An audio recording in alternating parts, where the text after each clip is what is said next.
Mother, Yes. where did you grow up?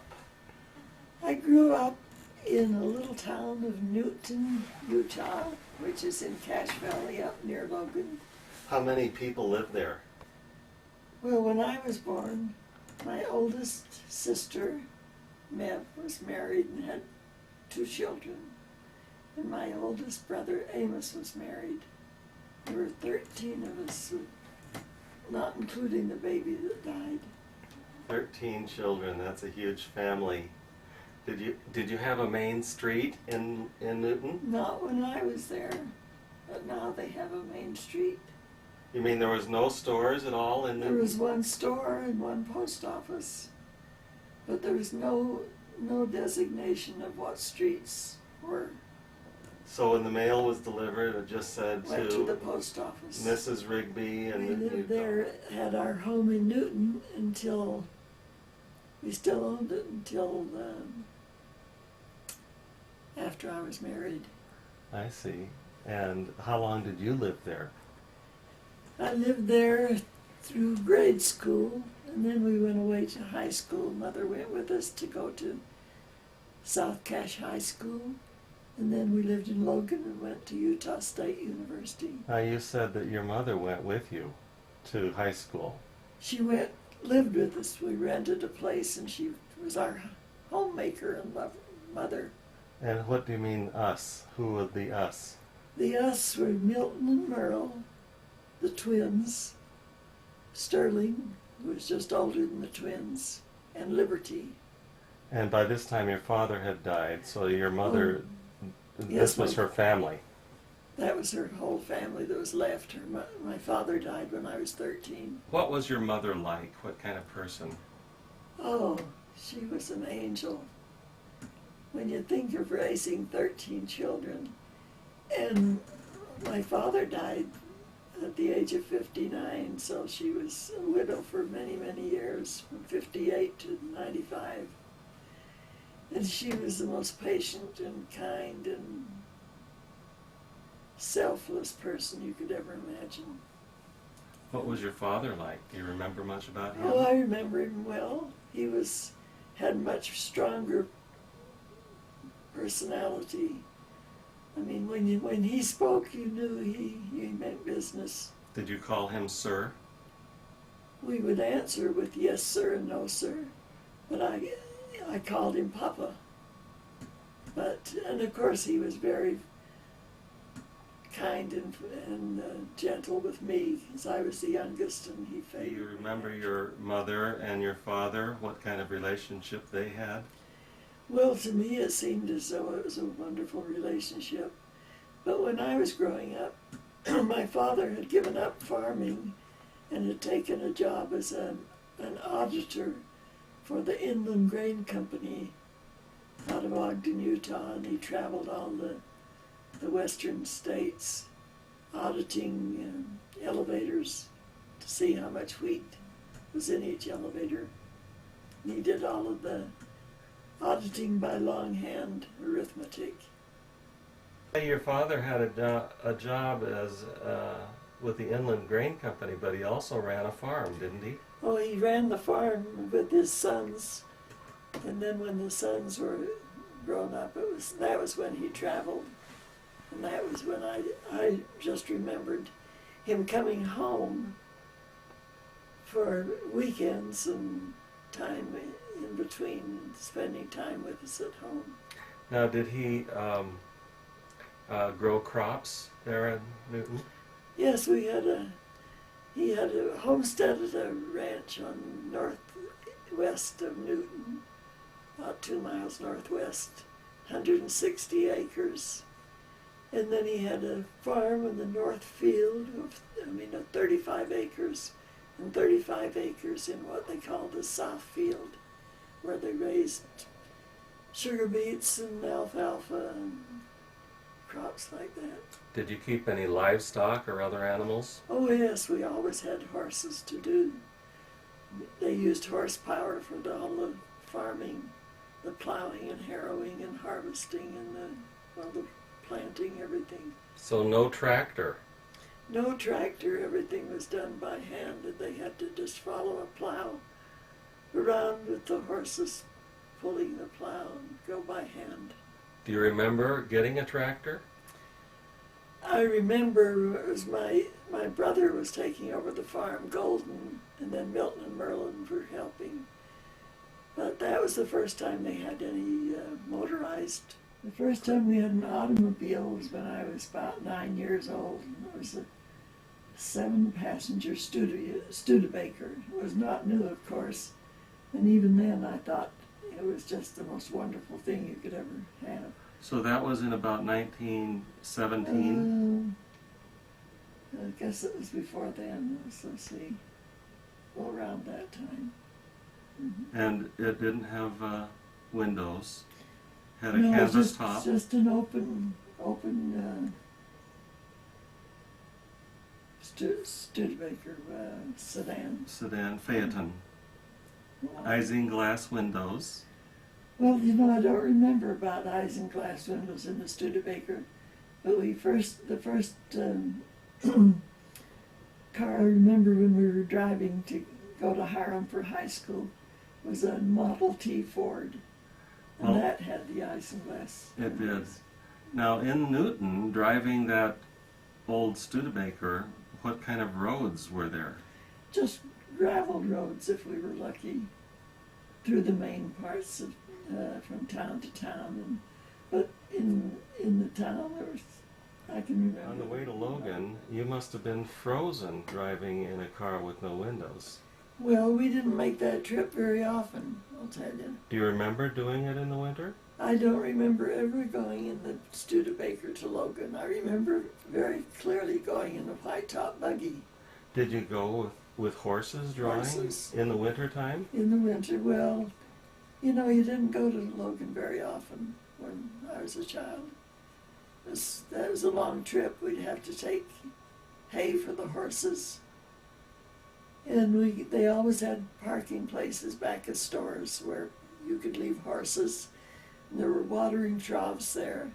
And then you'd have the hay there for them to eat while they were standing waiting for you to shop. We often used to put bricks in the oven, get them good and hot, then put a towel around them and put them in the car to keep us warmer. And you must have done that when you went to bed as well.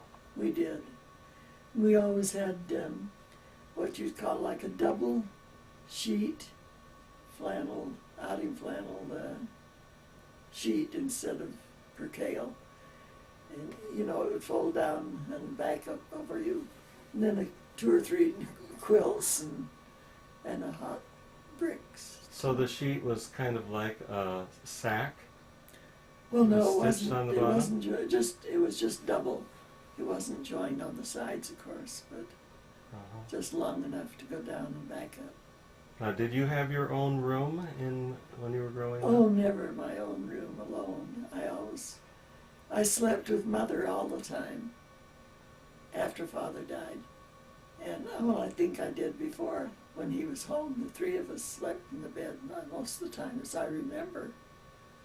And then when Father died, I slept often with Liberty and Mother. And what did you do for entertainment when you were small? Oh, when we were going to school, we played games like Kick the Can and Run Sheep Run and that type of games. And at home we played Rook and Pit. Did you have little boyfriends or girlfriends Oh yes, I had special friends, especially girlfriends. Who were One of my very favorites when I was young, going to the first primary grades, was my cousin Faye Clark, and we spent a lot of time together. She moved away when I was about in the 3rd or 4th grade, and that just about broke my heart because she was so close to me. What did you do? What kind of things did you and Faye Clark Played do? house. We just played house. Had dolls and tea sets, and just like we were little homemakers. Sweethearts. Oh, when I was going to high school, freshman in high school, I was just 14. Did you go to high school in Newton? Hiram, Utah, South Cache High School. And your mother was living there with you? Yes, we were renting a house, and she lived with us. My sister Liberty was teaching at the grade school there in Hiram, and the three boys and I were going to high school. Well, do you remember having a crush on anyone then? Oh yes, LeGrand Nielsen and Eric Olson and Homer Anderson were all kind of favorite boys. I liked them all. Well, who was the first one that you kissed? I know I liked them well enough that I would be glad to be kissed by them. When do you remember being kissed? I don't specifically remember, but I was hoping it would be LeGrand Nielsen. Well, what was he like? He was a very handsome boy, a good athlete, and just fun. There were about 3 or 4 girls and 3 or 4 boys that used to go to church together and then fool around, just what they call hang out now, and just have fun, just being together in a group. We weren't paired off or anything. And this is in Newton? Hiram. In Hiram. What would you do for entertainment? All I can just remember is just being, I don't know, nothing very special. Movies? Once in a while a movie, not very often. But we'd go to the confectionery store and have a sundae or a drink, and just hang around in town, walking around and visiting and playing. I can't remember a lot of specific things. And this was before you were driving. driving. Oh yes, well I was driving when I was about 14, I started. But of course I did never drive the car alone then, it was just with some family. Mm-hmm. What kind of boys did you like? What were the personality characteristics that attracted you? Oh, I remember those boys were all they were quite outgoing type boys, so it was fun to be with them because you could visit and talk about anything, and we were real interested in the same types of things. We were interested in athletics and talking about games and going to games and such. A little bit about the changes that you've seen in your life since your earliest memories. I mean, Newton, for example, had a mud or gravel main street and no shopping and horse-drawn carriages. And when you were at home, did you have electricity? When I was born in 1908, there was no electricity in the town.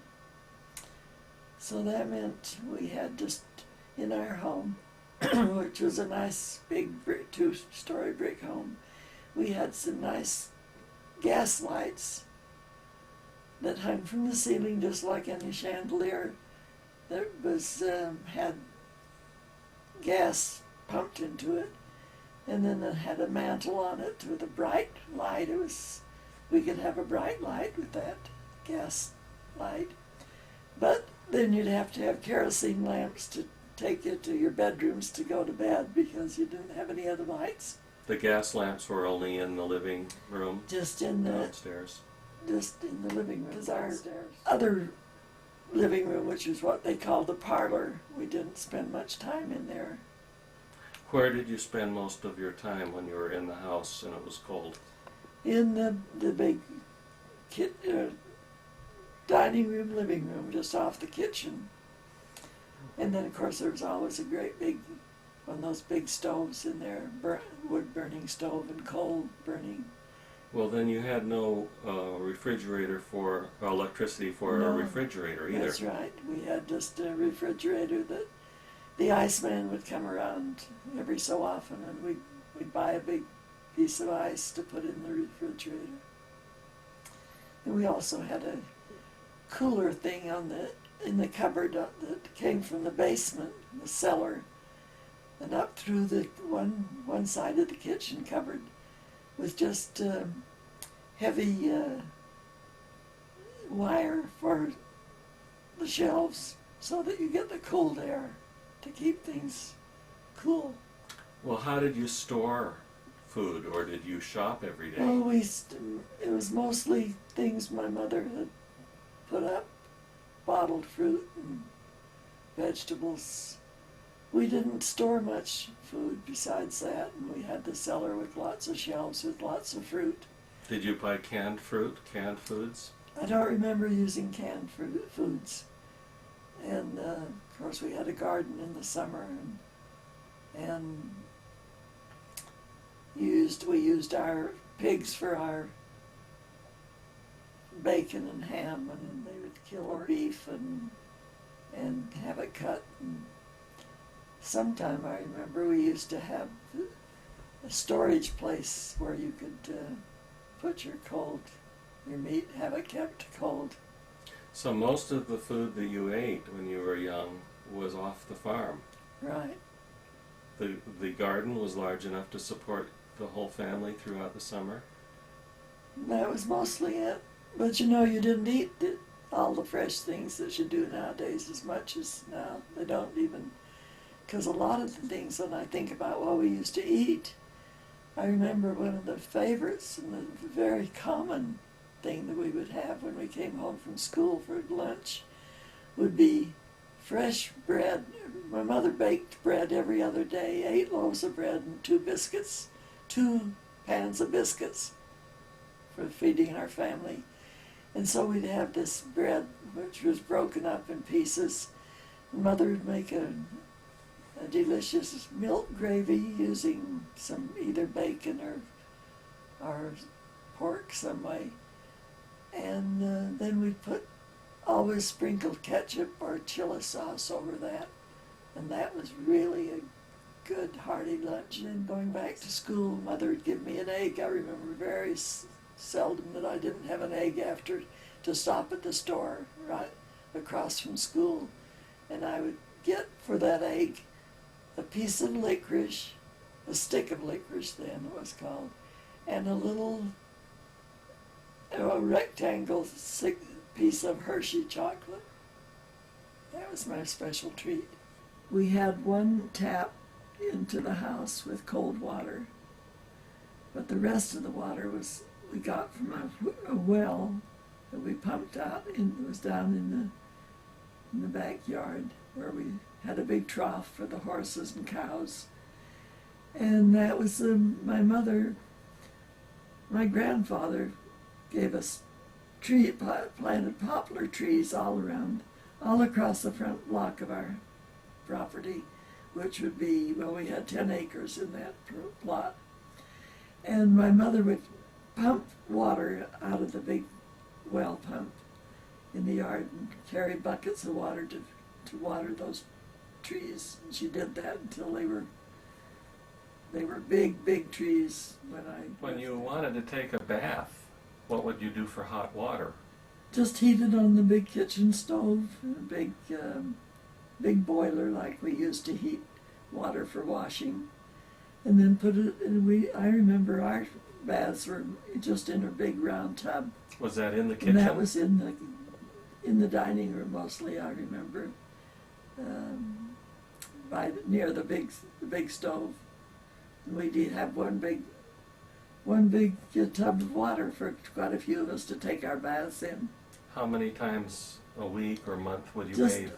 We just on Saturdays was our bath day. Did you have soap?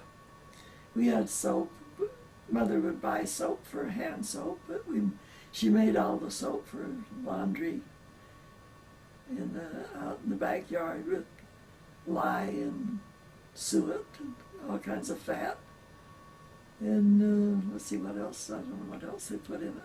But I remember her storing big vats of that over an open fire, and then put it in like some kind of a dripper type thing, then cut it into squares when it got solid. And so when you did your laundry, you used this soap, I suppose, shavings of the soap? Just, yes, get it melted and shave it off and melt it, and then put it into the washer.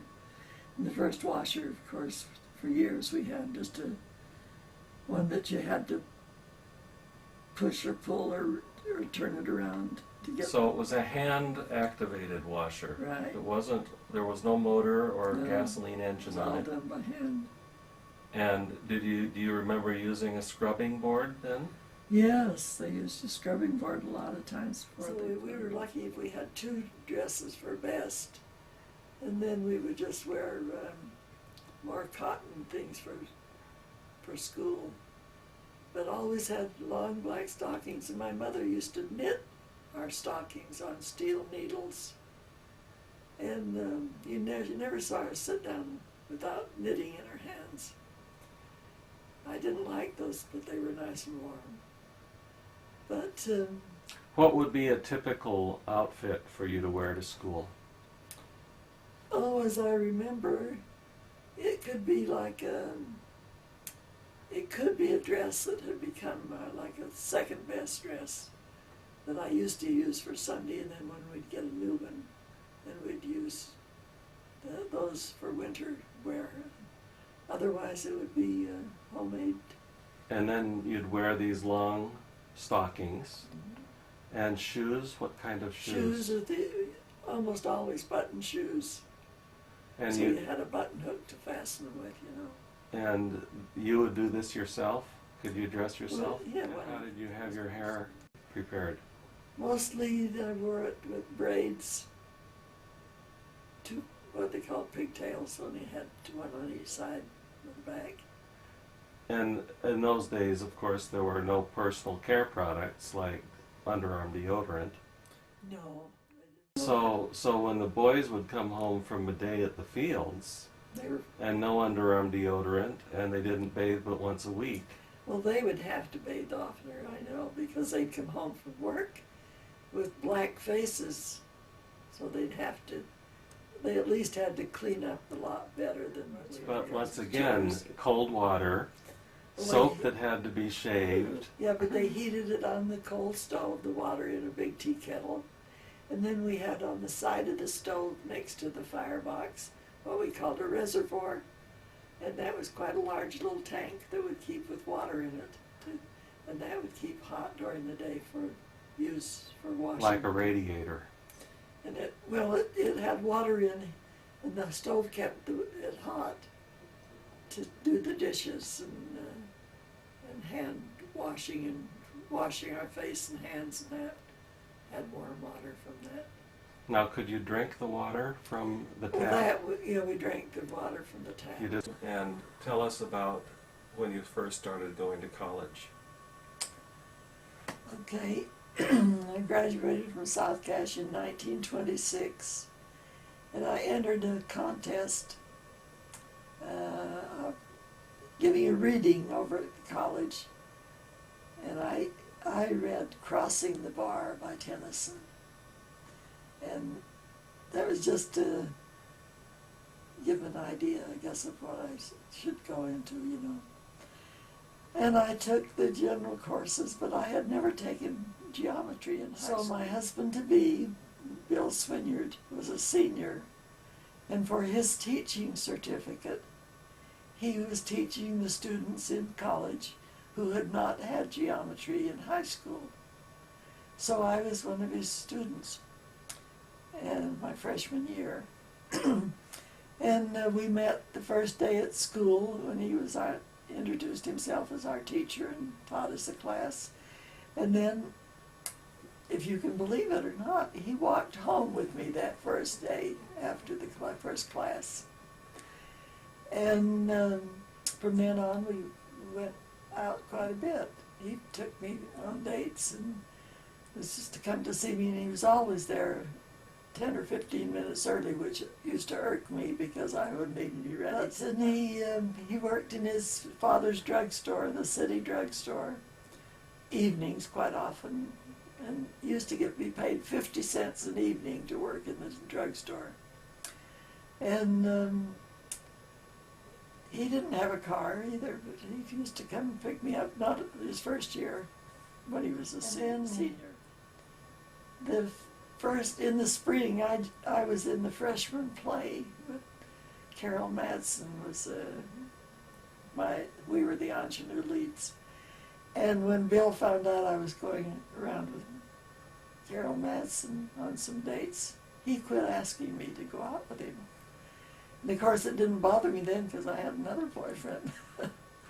And then he went away to teach school in Downey after he graduated. And he used to teach music and typing and algebra and geometry and just anything almost that they needed. He said there was one course that was called geophysics. He said he didn't know what it was, but they asked him if he'd teach it, and he said he would. So he had to keep up with the lessons just according to the way they went, because he said it was kind of a mixture of things. But that fall, I was in the Girls' Glee Club, and our Girls' Glee Club, with Walter Welty as our conductor, took us up to some of the towns in Idaho and gave concerts. And one of the first places we went to was Malad, and that was where Bill was teaching. And when we got there before the concert started, he was there with a girlfriend. And he was there with a girlfriend who was a teacher from Minnesota, teaching in Malad, and I thought, oh, he's got a girlfriend. But he came up and talked to us. He knew all the girls practically in the Glee Club before it started. And then after the Glee Club, Gwen Hansen, one of my favorite girlfriends in the club, and I stopped at the drugstore and was having a sundae. We were sitting there, and all of a sudden here comes Bill in and sits down by us. I thought, well, this is mighty strange, because what has he done? Don't tell me he's got the girlfriend waiting out in the car. But he told us later, when he took us back to the hotel in his car, that he had taken her home and come back home to Logan on weekends. He'd asked me to do something with him. And we went out and had some dates. And the next year he taught at Downey, Idaho. And he used to go with a girl up there, the Thomas girl, and I was in two plays that year. The school play, which was where we traveled south to the towns in Utah, southern Utah. And I got close to some of the cast members, and I was going with Lee Bailey that fall. And we were getting really serious, and he even gave me his Delta Nu pin to wear, which was sort of a preliminary, supposedly, to engagement, but we didn't think of it seriously as that. But I went with Lee Bailey for quite a while, and then I was in the dramatic fraternity play, and I started going with Harold Smith, whose folks owned a men's store in Logan, and we really enjoyed that courtship for those. It was a matter of 5 or 6 months, and enjoyed it. Did you think you might marry any of these men? Well, Carol Madison didn't come back after his freshman year. He went down to school in Ephraim to Snow College, so he was out of my life then. That was a big disappointment. Well, in some ways it was, because he'd been on a mission and he was getting serious, but I was only a freshman then. What did you think of him as a husband material? I used to think I liked him. I used to think he was the kind of a man that you'd really want to be serious with, because he was serious-minded and he was ambitious, and I used to think he's the kind of a fellow I should really be interested in, because even though I have crushes on some of these other fellows, for different reasons, maybe, that I should think of Bill more seriously. So he wasn't as lighthearted and fun as some of these other fellows? He was interested in me because he wanted to be real romantic, What do you mean by that? Oh, kissing and hugging and just that type of, he was romantic that way. So did you kiss him back? Oh, I don't know that I did. He instigated the kisses, but I participated. How old were you all through this period, freshman and sophomore? Would it be the same as today? 18 and 19 years old? I was 18 when I was a freshman, started out as a freshman. Now, your mother knew Dad, didn't she? Oh yes, she liked him real well. So she encouraged this relationship. I know she felt he was a fine fellow, you know, she'd be pleased for me to be serious with him. But we didn't really take up again until I was a senior, because I was in these plays, and it seemed like every time I was in a play I had a courtship with one of the actors in the plays. And I had really a good voice, pleasant voice then, you know. Singing voice? Singing and speaking.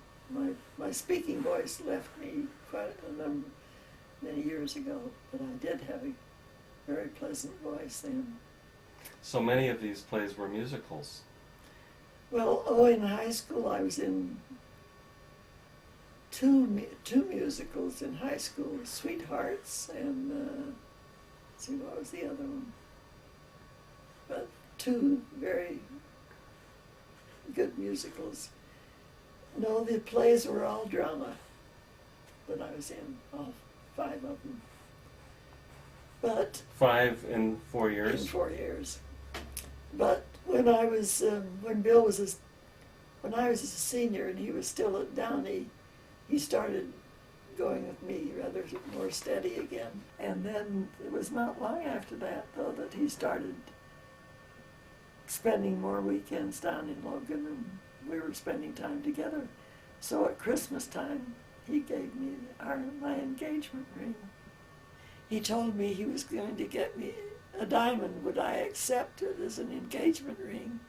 And I agreed to, and so he came down to Salt Lake and picked out the ring himself from Boyd Park Jewelers. When you got the engagement ring? I felt scared because here he was going away to New York, and I thought, what if he decides to stay there? Does that mean he'll want me to come and live in New York and leave my home and family? And otherwise, would he come back and teach school in Downey, Idaho? And I had told him I didn't want to ever live in Downey, Idaho. And so that kind of put a crimp in his plans too. But it was just a kind of a hick town, I thought. And you told him that you'd accept the ring, but he was living in Downey at the time, and you didn't have any knowledge that he wouldn't be anyplace else. Well, I knew he could get a job teaching a lot of different places. Was anybody encouraging you or pushing you toward Dad? No, they weren't. My family all liked him. He used to come, when we were living on Center Street in Lavinia's house, he used to come early and play the piano for me, and that was part of the courtship, was listening to him play the piano, and that was interesting. And I really knew he was kind of a... And so unlike some of these other boyfriends who were all, you got all flustered and Twitter-pated over, you knew that Dad was a very stable, good man, you loved him, you felt secure with him, and this was your eternal companion, is that right? That's right. Yeah. I just thought, I looked at the others that I dated, and I thought they were great fellows to have a crush on and to have a courtship, that type. But when it comes to seriousness of marriage, I want somebody that's going to be right. Do you feel like you had a romantic relationship with Father? Oh yes, very much so. He was very demonstrative. And did you, were you excited to see him? Or? Oh, when I went to New York? No, let's not go there yet. Oh.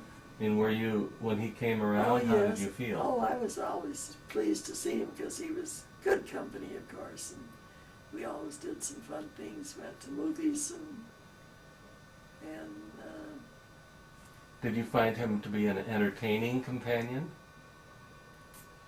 Oh, I think so, yes. Mm-hmm. You had interesting conversation with him? Yeah. Mm-hmm. What did he like to talk about then? Well, I'd often hear about these activities in his teaching experiences. He loved to tell me about the classes he was teaching and what about his students. And he was very active in the community too. Did he show a personal interest in you?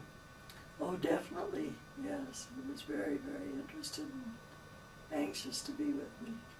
Did he ask you about your day and how your week had been? I'm sure he must have, because we couldn't have spent that much time together without a lot of conversation. Mm-hmm. Mm-hmm. And this was usually in Logan then? Yes. Tell us about how it came about that he went to New York. Well, I told you he took this correspondence course, and then he was able to go back and take a personal course at the school for our RCA in radio and engineering. And so he went there for this. He left in May of 1930, and I had signed a contract to teach high school in Preston, Idaho for that fall after I graduated. But you were engaged at the time. We were engaged. And I went to Preston and boarded with a family named Madsen. And Alice Dillonquist, who was teaching in the elementary school, was my roommate. We hadn't met before until we met at the place where we were going to board. There's Alice and I dated two fellows in Pocatello a little bit. On some of these weekends, we'd go to dances with them. And I remember one that I liked was Ted DeSalt, and his family owned a car dealership. But I remember going to dances and having a good time with him, and Alice went with his friend. Now, were you engaged at the time? I was engaged. Did you have the ring on? I did. So did this fellow know that you were engaged to somebody? He knew I was engaged. Did Dad know that you were going out with other boys? I can't remember that for sure. But I think he probably did. I think I must have told him, and he probably thought it was okay, to go on a date. At this point, you still hadn't set a wedding date, had you? No. So you were engaged for a long time before you got married. Yes. I went back to New York in October of 31. And you had gotten engaged when? December of 30. Okay. Bill had been gone. Let's see. Bill had been gone since May of 30. So when I went back to him, it was 16 months since we had become engaged. And he'd been gone 16 months. You hadn't seen him for 16 months? Hadn't seen him, hadn't talked to him on the phone. It was all done by Now, why hadn't you talked to him on the phone? People didn't use the phone. You only used the phone for great emergencies in those days, 1930, 31. How much would a long-distance call like that have cost? I have no idea. But like when Shirley was born, we sent telegrams. You didn't even call on the phone to tell them. You just sent telegrams. The things that were pertinent and very important to let people know. Mm-hmm. Well, I was very, very concerned because now I knew we'd be living in New York. He had then gotten a job. He went to school, and all during the summer, he off and on would look for a job to see if there's any work. Well, there were not many jobs available in that time. The Depression was on. And then he was going to leave for home, and 3 days before he was going to leave for home and decide to get a job teaching, he got a job with Hazeltine as a junior engineer in their electronic company. And so when I was going to get on the train, I remember I just thought, what am I getting myself into to leave the home and that far away? And so it took 3 days and 2 nights on the train to get to New York. Did you travel on a sleeper? I had a sleeper, yeah. 2 nights on the plane. And when I got there, he had arranged for me to stay at the Knickerbocker Hotel that night. And then, so we spent some time that evening together. I didn't get in until evening. And then he went back to Bayside because he had rented the apartment in Bayside where we were going to live. And then he came in the next morning to get me. And then we went to Fred Taylor's apartment. He was a stake president in New York Stake and had a lovely apartment in a nice part of New York. And his two daughters were the witnesses. Or they were there, could have been the witnesses, but Bill had arranged for Lydia and Clarence Stevens to be our witnesses. And they were from church, and he'd gotten acquainted with them those 3 months he'd been there. So they came to the apartment. And so after Bill said we were going to have dinner at the Brass Rail, it was supposed to be a very well-known restaurant, and he invited the Stevens to go with us, and had invited them, but they said, no, we don't want to, we want you to have your first dinner together, you know.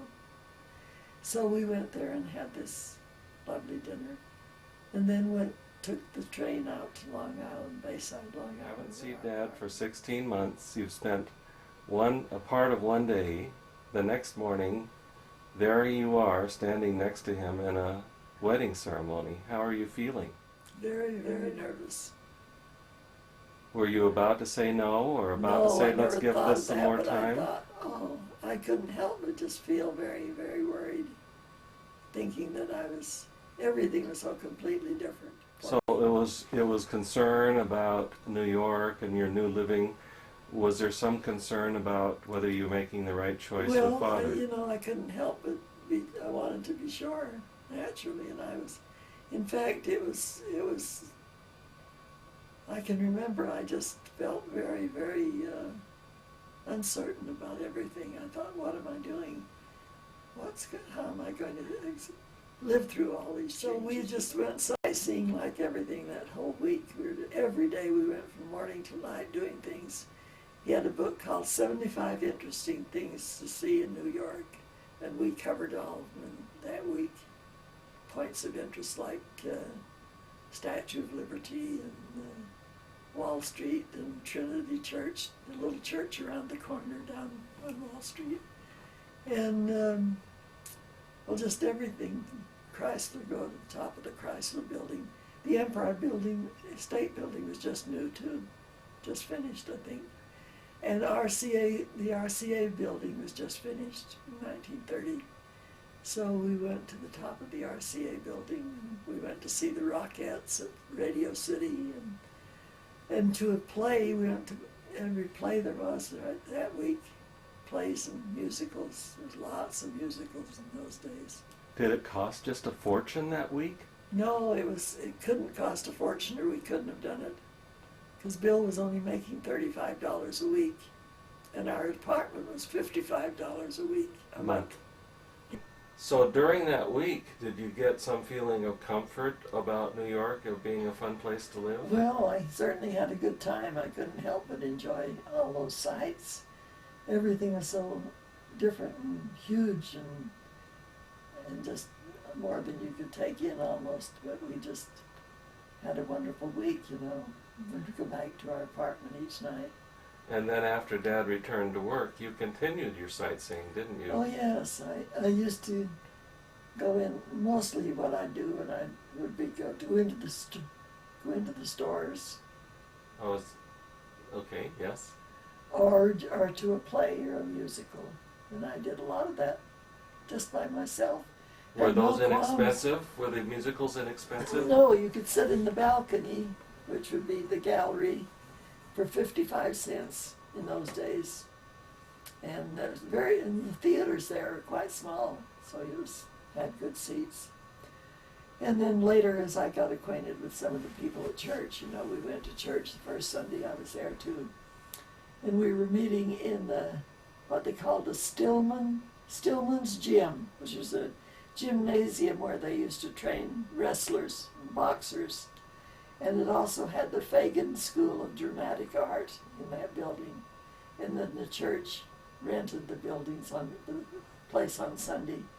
So it had nice auditorium and rooms for classes. And that's where we used to go to church for the first year we were there. And there's a wonderful story that Dad used to love to tell about Jack Binns at Hazeltine. Would you mind sharing that with us? Oh, yes. Well, we were surely looking forward to having Shirley, our firstborn, with us. But we'd been married over 4 years. But we'd been saving money each week, so we'd have the $200 for her birth, doctor, and the hospital bill. And before she was born, it was MacDonald who was president of the company. Jack Binns was the treasurer. But MacDonald called Bill into his office, and Bill was wondering what this is all about, you know. He was kind of a gruff speaker, and he says, "Well, Bill, I understand your wife's having a kid." And Bill said, "Yes, we are." And he says, "Well, how much is it going to cost?" He says, "Well, $200 for the doctor in the hospital." He says, "Well, you go down to Jack Binns' office and he'll give you a check for $200. But don't you forget, that kid's part ours." So in 4 years, had you been back to Utah? I had been back the first, in fact, I was so homesick soon after we were living there, after a few months. Bill said, "Well, if you get so homesick that you want to go home, I've got money for you to go," because he was going to pay for my fare out, but I paid for it with money from my school teaching. And so he let me know that I could go home anytime I wanted if I got too homesick. And you did? No, I thought, well, I can't be that kind of a wimp. After he'd been there that long, I couldn't be the one that had to give up and go home. So I waited till the next summer. Then I went home alone. And he didn't go because, well, I guess it was partly the money and partly what? Work. Work. He was, of course, working full You time. probably only have a week vacation. You know, that's right.